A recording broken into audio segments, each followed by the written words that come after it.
మిత్రులారా, ముందుగా ఎన్నో ఏళ్లుగా ఎదురు చూస్తున్నటువంటి ప్రభుత్వ అవార్డులు, నంది అవార్డులు ఇవాళ తెలంగాణలో గద్దర్ ప్రజాయుద్ధనకు గద్దర్ అవార్డులు పేరిట సీఎం రేవంత్ రెడ్డి గారి గవర్నమెంట్ ప్రకటించడం మామూలు ఆనందం కాదు. Very very happy. అంటే ఇండస్ట్రీ యొక్క ఉనికిని గుర్తించి గౌరవించినందుకు సీఎం రేవంత్ రెడ్డి గారికి, వారి టీంకి నా నమస్కారాలు.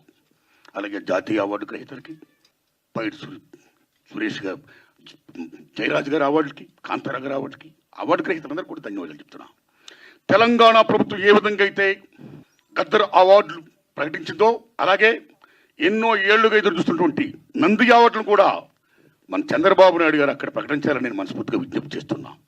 ఇక ముఖ్యంగా నేను మీ పాత్రికేయ మిత్రులందరినీ ఎందుకు పిలిచానంటే, ఎందుకు విజ్ఞప్తి చేశానంటే, రీసెంట్గా ఇండస్ట్రీ మొత్తం పర్సంటేజ్ కావాలని మ్యాక్సిమం అబౌవ్ 80% అనే ఇష్యూ మీద చర్చలు జరుపుతూ both producer council and film chamber అనేక చర్చలు జరుపుతూ కొనసాగిస్తున్న దశలో ఎప్పుడు చర్చలు ఫలప్రదం అవుతాయా, ఎప్పుడు సినిమా ఇండస్ట్రీలో పర్సెంటేజ్ సిస్టమ్ వస్తుందా అని ఎదురు చూస్తే నాలాంటి సగటు నిర్మాతలందరికీ కూడా తీరని విఘాతం జరిగింది. ఈ మధ్య రీసెంట్గా ఒక విషయం ఏంటంటే, హరిహరి వీరమల్లు అనే సినిమాని ఆపడం కోసమే జూన్ 1 నుంచి బంద్ ప్రకటిస్తున్నారు పర్సెంటేజ్ కానీ ఇవ్వకపోతే అనే మాట రావడం అనేది చాలా దుర్మార్గం.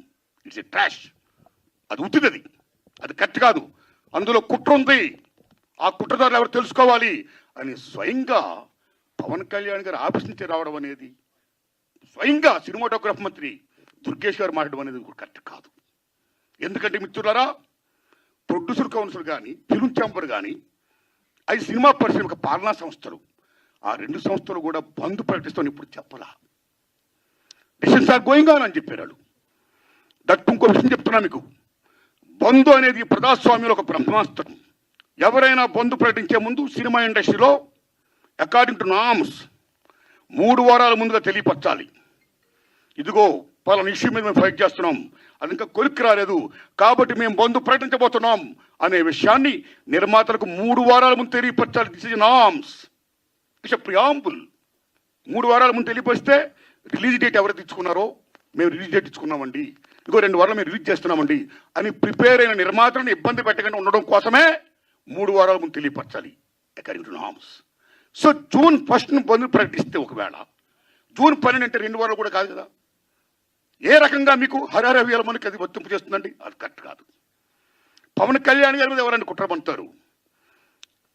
తెలుగు చలనచిత్ర పరిశ్రమలో విశ్వవిఖ్యాత నట సార్వభౌమ ఎన్టీ రామారావు గారు, భారతదేశంలో ఎన్టీఆర్ మన తెలుగు జాతిని ఖ్యాతిని చేసిన మహనీయుడు. As a politician, as a CM, like this anything else. ఎంత గర్విస్తామో. తర్వాత మళ్ళీ మంచి గొప్ప పేరు తెచ్చుకొని ఈవేళ ఒక జనసేన పార్టీ పెట్టి ఈవేళ డిప్యూటీ సీఎం అయ్యారంటే వీఆర్ ప్రౌడ్ ఆఫ్ ఇట్. మన తెలుగు చిత్ర పరిశ్రమ మొత్తం అంతా గర్విస్తుంది. Hats off to Pawan Kalyan garu. ఆయన సేవలను గుర్తుంచుకోవాలి. చంద్రబాబు నాయుడు గారికి సెల్యూట్. మేము పవన్ కళ్యాణ్ గారిని ఏ రకంగా దుర్మానం కాం, కానీ పవన్ కళ్యాణ్ గారు ఆఫీస్ ఆ రకంగా కరెక్ట్ కాదు రావడం.